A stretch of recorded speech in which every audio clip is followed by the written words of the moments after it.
దేవుని నామానికి స్తోత్రాలు. మరొక పర్యాయము దేవుని యొక్క వాక్యాన్ని మనము ధ్యానం చేసుకుందాం. ప్రియులరా, ప్రార్థన చేసుకుందాం. పరిశుద్ధుడు అయిన తండ్రి, ప్రేమ కలిగిన ప్రభువా, మీ ఘనమైన పాదాలకు వందనాలు, స్తోత్రాలు, స్తుతులు చెల్లిస్తూ ఉన్నా. మరలా నీ వాక్యాన్ని నాయన ప్రభువా ధ్యానించటానికి, స్తుతించటానికి మీరిచ్చినటువంటి తరుణం కొరకే స్తోత్రాలు.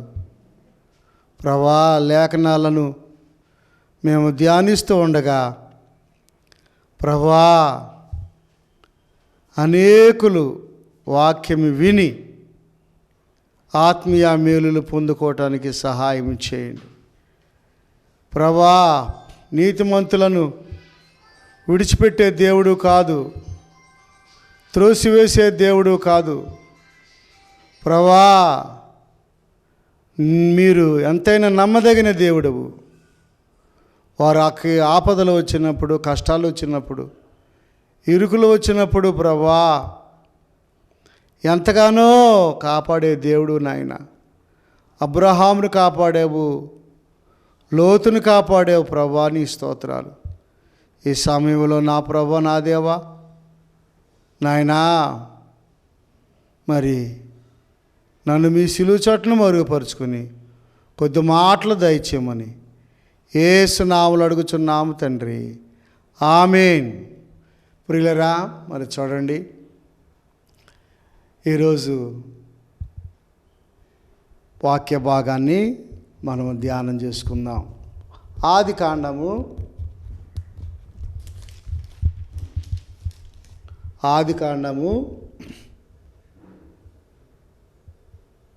14వ అధ్యాయము 14వ వచనం. అబ్రహాము తన తమ్ముడు చెరపట్టబడినని విని తన ఎంట పుట్టి అలవర్చబడిన 310 మండుగురిని వెంటబెట్టుకొని దాను మట్టుకు ఆ రాజులను తరివెను. చూడండి ప్రియులరా, ఇక్కడ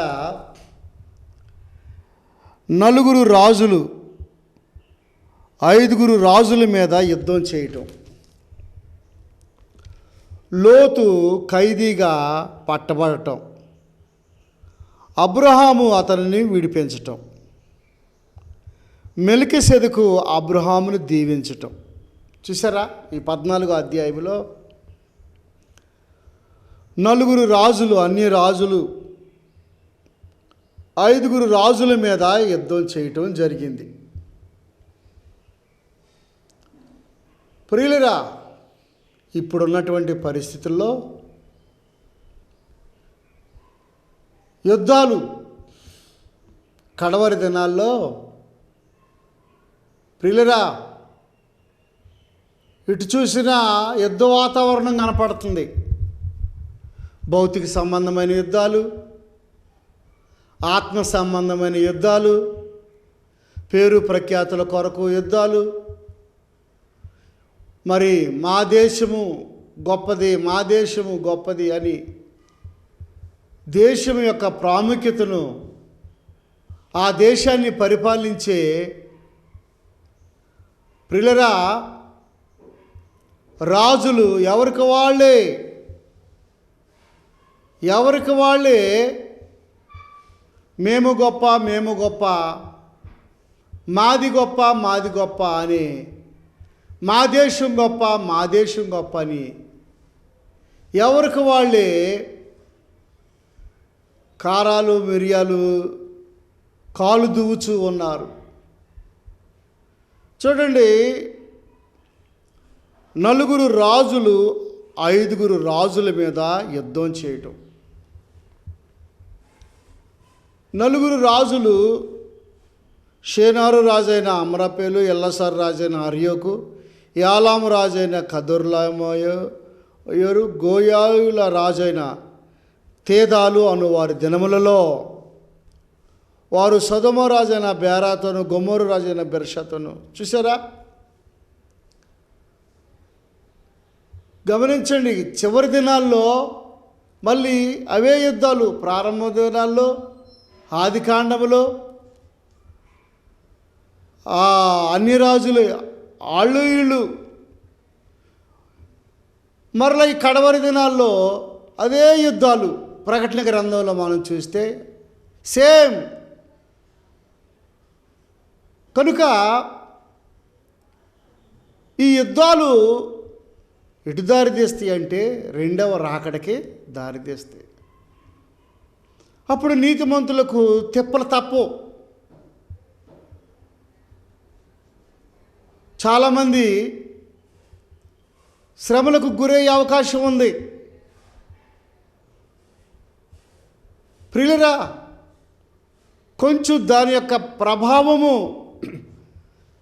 నీతిమంతుల మీద పడే అవకాశం ఉంది. అప్పటికే సంఘం ఎత్తబడుద్ది దేవుని కృపను బట్టి. కాస్తో కోస్తో కొద్దిగా ఆ శక అనేది క్రైస్తవులు అనుభవించక తప్పదు. ఉదాహరణకి 5 రాజులున్న ప్రాంతాల్లో లోతు కుటుంబ సభ్యులు జీవిస్తూ ఉన్నారు. వీరు వ్యాపార సంబంధమైనటువంటి ఆధిపత్యం కొరకు ఎవరి బలం వాళ్ళు చూపించుకోవటానికి ఆ యొక్క మరి బల ప్రభావాలు చూపించుకోవటానికి ఆ పోరు ఆ విధానములో ఆ యొక్క ధనాన్ని ప్రియులరా ఆశించే విషయంలో భూములను మరి ఆక్రమించుకునే విషయంలో వ్యాపార సంబంధమైన రీతిలో ఎవరి దేశం వాళ్ళు అభివృద్ధి చేసుకునే విధానంలో ఈ 4 రాజులు 5 రాజుల మీద దాడి చేయటం జరిగింది. ఈ 5 రాజులు ఉన్నటువంటి ప్రాంతాల్లో సొదొమ గొమొర్రా ప్రాంతాల్లో లోతు కుటుంబ సభ్యులు ఉన్నారు. వారి యొక్క ఆధిపత్యములో నీతిమంతుడైనటువంటి లోతు కుటుంబాన్ని కూడా వాళ్ళు దోచుకొని ఖైదీగా పట్టబడటము తీసుకుని వెళ్ళటము జరిగింది. ప్రియులరా, ఎంతో కొంత నీతిమంతులకు ఇబ్బందులు రాక తప్పవు. చాలామంది చనిపోతారు. శిష్యులు చనిపోయారు, యేసుప్రభు చనిపోయారు, స్టెఫను చనిపోయాడు. అలాగే చాలామంది హింసల పాలవుతున్నారు. మణిపూర్లో కానీ ఉత్తర ప్రదేశ్లో కానీ బీహార్లో కానీ. మీడియాకి తెలిసేది కొంతే, ఇంకా మీడియాకి తెలియకోకుండా ఎన్నో నేరాలు ఘోరాలు క్రైస్తవుల మీద దాడులు చర్చిలు పగలగొట్టడం ఏమండి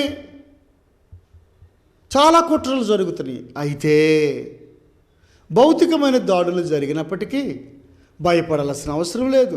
ఎందుకంటే శరీరము ఏమండి ఇదైపోద్ది. ఆత్మ తాను దయచేసిన దేవుని యొద్దకు వెళ్ళింది. ఆత్మ విషయమై దీనులైన వారు ధన్యులు, పరలోక రాజ్యము వారిది అని ప్రభువు చెప్పినారు. ఆత్మ విషయమై దీనులైన వారు ధన్యులు, పరలోక రాజ్యము వారిది. గమనించండి ప్రియులరా, సహోదరుడా సహోదరి, శరీర సంబంధమైన రీతిలో జీవిస్తున్నావా? ఆత్మ సంబంధమైన రీతిలో నీవు జీవిస్తున్నావా? ఆత్మ విషయాల పట్ల ఆసక్తి కలిగి ఉన్నావా? శరీర సంబంధమైన విషయాల పట్ల ఆసక్తి కలిగి ఉన్నావా? గమనించండి, ఆ యొక్క శరీర సంబంధులైనటువంటి వ్యక్తులు వారు ఏం చేస్తున్నారు? యుద్ధాలు జరిగించుకుంటూ నీతిగా బ్రతికే లోతు కుటుంబాన్ని కూడా వారు ఖైదీగా పట్టుకొని వెళ్ళటం జరిగింది. అలాంటి సమయంలో అబ్రహాము ఆ వార్త విని ధైర్యం తెచ్చుకొని పోతే పోయేళ్ళే లోతు, ఆరు జోలు మనకెందుకులే, ఎక్కడో తప్పు చేసి ఉంటాడు, ఎక్కడో పొరపాటు చేసి ఉంటాడు, అందుకే దేవుడు అతనికి బుద్ధి చెప్పాడు అని అనుకోలేదు. అబ్రహాము ప్రాణం తెగించి ప్రభునందు ప్రియ దేవుని పిల్లరా, తన ఇంట పుట్టినటువంటి లేదా ట్రైనింగ్ అనేటువంటి 318 మందిని వెంటబెట్టుకొని ఆత్మ సంబంధులను ఆ యొక్క రాజులను తరిమాడండి. అదే కదా 14వ అధ్యాయము 14వ వచనం. అబ్రాము తన తమ్ముడు చెరపట్టబడినని విని తన ఇంట పుట్టి అలవర్చబడిన 318 మండుగురిని వెంటబెట్టుకుని దాను మట్టుకు ఆ రాజులను తరిమెను. ఆ 4 రాజులను ఏం చేశాడంట? తరిమేడండి. గమనించండి ప్రియులరా, శత్రువులు లేదా దుష్టుడైన సాతానుడు మనలను బలహీనపరిచినా దేవుని బిడ్డలు ప్రాణాలు తెగించి ప్రార్థన చేసి అబ్రహాము లాంటి వారు, ఇస్సాకు లాంటి వారు, యాకోబు లాంటి వారు, పౌలు లాంటి వారు ఏం చేస్తారండి? మన పక్షముగా నిలబడి పరిశుద్ధాత్మ దేవుడు వారిని ప్రేరేపించి మన నిమిత్తమై వారిని పురుకొల్పి ఏమండి చెరగొని పోబడుచున్నటువంటి మనలను లేదా విశ్వాసులను లేదా సేవకులను యేసుప్రభు వారు దైవజనులను దేవుని బిడ్డలను పంపించి ఏదో ఒక రకంగా మనలను శ్రమల పాలైనప్పుడు, కష్టాల పాలైనప్పుడు, వ్యాధుల పాలైనప్పుడు వారు ప్రార్థన చేయగా అబ్రహాము లాంటి వారు కన్నీరు కార్చగా ప్రభునందు ప్రియ దేవుని పిల్లరా లోతు అనే కుటుంబాలకు ఎంతో మేలు దొరుకుతూ ఉన్నట్లుగా మనం చూస్తున్నాం. గమనించండి ప్రభునందు ప్రియ దేవుని పిల్లరా, చూడండి 15వ వచనం. రాత్రి వేళ అతడు అతని దాసులను వారికి ఎదురుగా మనలో తీర్చి వారిని కొట్టి దమస్కునకు ఎడమ తట్టుకునకు హోవా మట్టుకు తరిమి ఆస్తి యావత్తు తిరిగి తెచ్చి తన తమ్ముడైన లోతును అతని ఆ ఆస్తిని స్త్రీలను ప్రజలను తిరిగి తీసుకుని వచ్చాను. చూసారా ప్రభునందు ప్రియ దేవుని పిల్లరా, ఎంత పోరాడాడో అబ్రహాము, ఎంత త్యాగం చేసినాడో అబ్రహాము. లోతు కష్టంలో ఉన్నప్పుడు, ఓ విశ్వాసి, నీ తోటి విశ్వాసి కష్టంలో ఉన్నప్పుడు, ఇరుకులో ఉన్నప్పుడు, ఓ సేవకుడా, నీ తోటి సేవకుడు ఇబ్బందుల్లో ఉన్నప్పుడు, కష్టంలో ఉన్నప్పుడు నీవు చూచి చూడనట్లుగా నీవు ఉండకూడదు. ఇతరులు మనకు కీడు చేసినా మనం ఇతరులకి కీడు చేయకూడదు. దేవుని వాక్యం ఏమని సెలవిస్తుంది? నిన్ను వలె నీ పొరుగువారిని నీవు ప్రేమించు, నిన్ను వలె నీ పొరుగువారిని ప్రేమించు, శత్రువులను ప్రేమించు. చూడండి, లోతు సొదొమ గొమొర్రా ప్రాంతంలో గోడారం వేసుకొని ఏదో తనకు తోచిన భక్తి లేదా దేవుడు తనకిచ్చినటువంటి విధానముతో ఆ ప్రజల మధ్య నీతిమంతుడిగా జీవించినట్లుగా తన మాట వినకపోయినా సొదొమ గొమొర్రా ప్రజలు నీతిని కాపాడుకున్నాడండి. బైబిల్ ఏం చెబుతుంది? లోతు నీతిమంతుడు. చెప్పాలి, లోతు నీతిమంతుడు, లోతు యథార్థవంతుడు, లోతు దేవుని కొరకు బ్రతికినవాడు. తన కుటుంబాన్ని ప్రభునందు ప్రియ దేవుని పిల్లరా దేవుని యందు భయభక్తులతో పెంచుకున్నాడు. గమనించండి, అలాంటి లోతు విషయమై లోతుకు శ్రమ వచ్చినప్పుడు, లోతుకు కష్టం వచ్చినప్పుడు, లోతుకు ఇబ్బంది ఎదురైనప్పుడు, లోతుని శత్రువులు అన్యరాజులు ఏమండి మరి చెరగొని పోతూ ఉన్నప్పుడు అబ్రహాము వారిని ఎదిరించి ఆ రాజులను ప్రియుల తరిమి ఆ రాజుల మీద పోరాడి నీతిమంతుడైన లోతును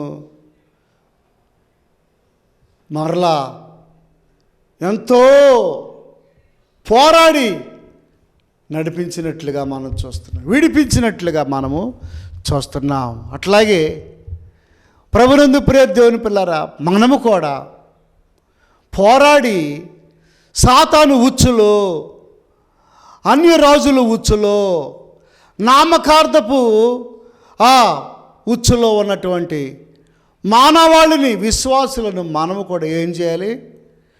దేవుని కొరకు వారిని విడిపించాలి, నడిపించాలి, బలపరచాల్సినటువంటి వారమై ఉన్నాము.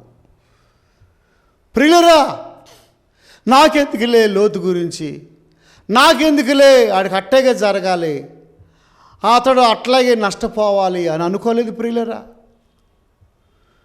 అలా అనుకుంటే అది సరైన భక్తి విధానము కాదు. అలా అనుకున్నట్లయితే అది సరైనటువంటి విధానము కాదు. ఓ సహోదరి, ఓ సహోదరుడా, నీతోటి సహోదరుడు సమస్యలో ఉన్నప్పుడు, ఇరుకులో ఉన్నప్పుడు, ఇబ్బందులకు గురైనప్పుడు నీ వంతు నీవు ఆర్థికంగా కానీ, మాటపరంగా కానీ, లేకపోతే ఇంకొక కోణంలో కానీ, ప్రార్థనా విధానంలో కానీ అనేక రకాలైనటువంటి కోణాలతో దేవుడు నీకు ఇచ్చినటువంటి జ్ఞానంతో వారికి నీవు సహాయము చేయవలసిన వాడవై ఉన్నావు. నువ్వు చూస్తూ అలాగలే ఉన్నట్లయితే దేవుడు నిన్ను లెక్క అడుగుతాడు. సహోదరుడా, సహోదరి, నీవు చూస్తూ నీవు అలాగనే విన్నట్లుగా, చూడనట్లుగా నీవు పక్కగా పోయినట్లయితే ఆ శాస్త్రులు, పరిసయ్యులు, ఆ యాజకుడు ఏమండి కొన ఊపిరితో ఉన్నటువంటి ఆ వ్యక్తిని చూచి ఎలాగ పక్కనికి వెళ్ళారో వారితో నీవు సమానుడు అయిపోతావు. కానీ అలాగున అబ్రహాము వెళ్ళలేదు. అబ్రహాము చూడనట్లుగా, విన్నట్లుగా ఉండలేదు. దేవుని కొరకు అబ్రహాము నిలబడినాడు. దేవుని రాజ్య వ్యాప్తి కొరకు అబ్రహాము నిలబడినాడు.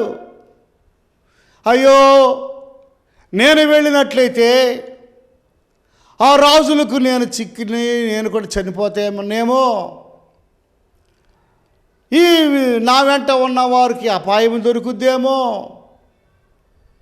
ప్రభునందు ప్రియ దేవుని పిల్లరా, అవిశ్వాసానికి చోటు లేదు, ఏమాత్రము అశ్రద్ధకు చోటు ఇవ్వలేదు. ఎవరైనా హాస్పిటల్లో ఉన్నప్పుడు నీ వంతు నీవు చేయుతునివ్వాలి. ఎవరైనా ఇరుకులో ఉన్నప్పుడు నీ వంతు నీవు బలపరచాలి. ఎవరైనా ఇబ్బందుల్లో, శోధనలో ఉన్నప్పుడు వారి కొరకు నీవు ప్రార్థన చేసి వారికి చేయూతనివ్వాలి. అది క్రైస్తవ్యము. మదర్ తెరీసా ఏం చేసింది? యుగోస్లావియా దేశస్తురాలు, మాసిదోనియా ప్రాంతము. ప్రభునందు ప్రియ దేవుని పిల్లరా, ఆ దేశమును విడిచి ఇండియాలో ఉన్నటువంటి పేద ప్రజలకు, కుష్ఠరోగులకు, ఇంకా రకరకాల ఇబ్బందులతో, ఇరుకులతో, శోధనలతో రకరకాలుగా బాధపడుచు ఉన్న వారికి ఏం చేసిందండి ఆ తల్లి? సహాయము చేసిందండి. అంత ఆశ్చర్యం ప్రియులట. వేరే దేశస్తురాలు యేసు ప్రభువుని నమ్ముకుంది, దేవుని నమ్ముకుంది. వేరే దేశస్తురాలు, ఇండియాతో ఏం పనండి? అన్యజనులు అయినప్పటికీ దేవుని ప్రేమను చూపించి ఆ మురికివాడల్లో, కలకత్తా ప్రాంతంలో, ఆ యొక్క ప్రదేశాలలో సరైనటువంటి గృహాలు లేవు, సరైన వసతులు లేవు, సరైనటువంటి ఆరోగ్యాలు లేవు. అలాంటి ప్రజలను హత్తుకొని కుష్ఠరోగులకి పరిచర్య చేస్తూ దేవుని ప్రేమను చూపించి ఈనాడు మన దేశము భారతరత్న అనే బిరుదును ఏమండి ప్రపంచంలో మన దేశంలో ఏమండి ఆ యొక్క అవార్డు మరి సామాన్యమైనది కాదు, గొప్ప అవార్డు, అందరికీ రాదు భారతరత్న. అలాంటి అవార్డును బిరుదును ఆ తల్లికిచ్చి మన దేశం ఎంతో గౌరవించినట్లుగా చూస్తున్నాం. ప్రియులరా, అలాంటి హెల్పింగ్ నేచరు నువ్వు కలిగి ఉన్నావా సహోదరుడా సహోదరి? అలాంటి వారికి స్పెషల్ దీవెన ఉంటుంది.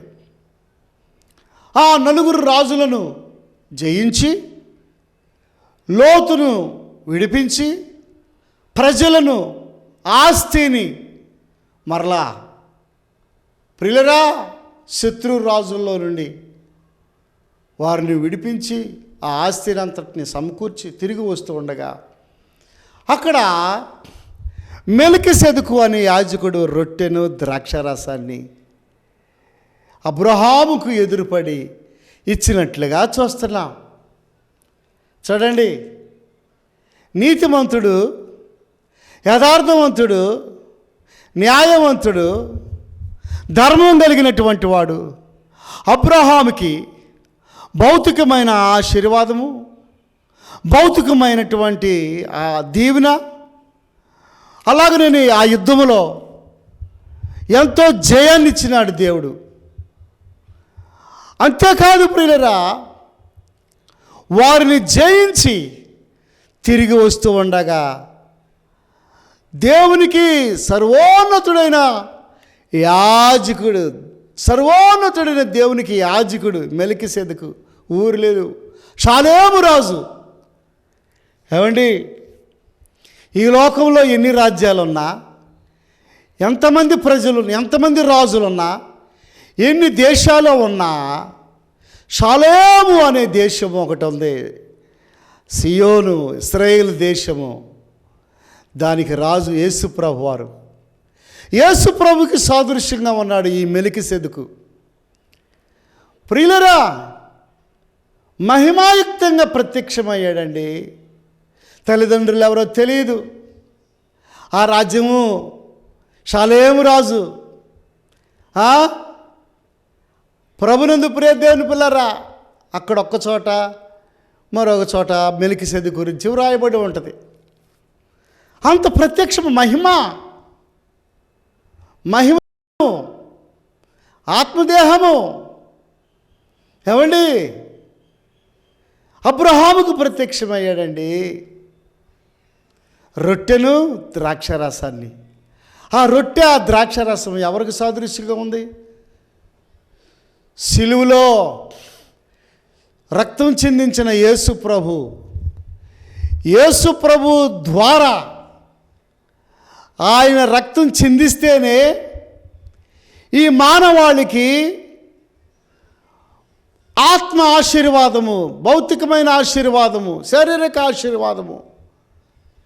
ఈ భూలోకములో రాజులు పేరు ప్రఖ్యాతుల కొరకు, ధన సంపాదన, వ్యాపారం అభివృద్ధి, ఏమండి కోటలు నిర్మించుకోవటం, ఎవరికి వాళ్ళే ఏమండి ఏమవుతున్నారు? డెవలప్ అవుతున్నారు. కానీ షాలేము రాజు, సియోను రాజు, యెరూషలేము రాజు, ప్రభునందు ప్రియ దేవుని పిల్లరా, ఒక రాజ్యం అంటూ యేసు ప్రభువుకి ఉంది. ఆ రాజ్యానికి రాజు యేసు ప్రభు. ఆ రాజ్యములో ఉన్న రాజ్యాంగం వేరు, ఈ లోక రాజ్యాంగం వేరు. ఈ లోకంలో ఉన్న రాజుల యొక్క విధానం వేరు, యేసు ప్రభు వారి యొక్క విధానం వేరు. యేసు ప్రభు వారు మత్తయి సువార్త 5వ అధ్యాయంలో ఎలాంటి మాటలు మాట్లాడారు? ప్రభునందు ప్రియ దేవుని పిల్లరా, ఎలాంటి మాటలు, ఆయన రాజ్యములో ఎలాంటి చట్టాలు ఉంటాయి? ఈ లోక సంబంధమైన చట్టాలు వేరు, యేసు ప్రభు వారి చట్టము వేరు. కనుక ఆ 4 రాజులు, ఈ 5 రాజులు, మొత్తం 9 మంది. ఆ 9 మంది రాజులు ఏ విధంగా భూమి మీద ఉన్నారు? షాలోము రాజు మెలికిసెదెకు అని ఆయన కూడా ఒక రాజ్యం ఉన్నది. ఆ మెలికిసెదెకు యేసు ప్రభువుకి సాదృశ్యంగా ఉన్నాడు. ఎవరైతే మారు మనసు పొంది బాప్తిసం తీసుకుని ఆ రొట్టె ద్రాక్షరసం తీసుకుంటారో ఆ నీతి కలిగినటువంటి ఆ షాలోము నగరంలో పరలోక రాజ్యంలో దేవుని రాజ్యంలో ఉచిత ప్రవేశం దొరుకుద్ది. ఆయనతో యుగ యుగాలు ఉంటాయి. ఈ లోక రాజ్యాలన్నీ ఏమైపోతే కనుమరుగైపోతే రాబోయే రాజ్యము యేసు ప్రభు రాజ్యమే. ఆ రాజ్యము శాశ్వతమైనది. ఆయన రాజ్యము యుగయుగాలు ఉంటుంది. ఆ యుగయుగాలు ప్రభుతో ఉంటాం. యేసు రక్తము చేత ఎవరైతే కడగబడతారో, నీతిగా ఎవరైతే బ్రతుకుతారో వారు మాత్రమే ప్రభు దగ్గరికి వెళతారు, ప్రభుతో ఉంటారు, మహిమ దేహాలతో లేపబడతారు. ఆ రాజ్యం కొరకు ప్రయాసపడదాం, ప్రార్థన చేసుకుందాం.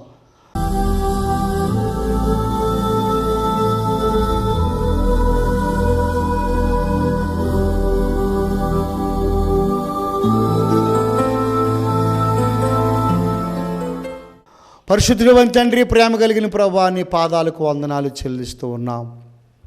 ప్రభా, ఆ రాజ్యము కొరకు మేము ప్రభా ఆ రాజ్యము కొరకు బ్రతికే భాగ్యం మాకు దయచేయండి. ఆయా మెలికిసెదెకు వచ్చి రొట్టె ద్రాక్షారం ఇచ్చి నాయనా అబ్రహాముని ఎలాగ ఆశీర్వదించాడో, అబ్రహాము ఏ విధముగా 10వ వంతు నాయనా మెలికిసెదెకుకి ఇచ్చినాడు, అట్లాగే మేము కూడా మా ప్రాణాత్మ దేహములను మేము మీకు అప్పగించుకునే భాగ్యము మాకు దయచేయండి. నశించిపోతున్న ఆత్మలను రక్షించండి, రోగులను స్వస్థపరచండి, సహవాసాన్ని దీవించండి. కొద్ది మాటలను మీరు దీవించి బ్లెస్ చేసి మహిమ పొందమని యేసు నామములో అడుగుచున్నాము తండ్రి, ఆమేన్. తండ్రి ప్రేమ, కుమారుని కృప, పరిశుద్ధాత్మ సహాయం కూడిన మనకు సకల పరిశుద్ధులకు సదాకాలము తోడయుండును గాక. ఆమేన్. God bless you. దేవుడు మిమ్మల్ని మీ కుటుంబాలను దీవించును గాక.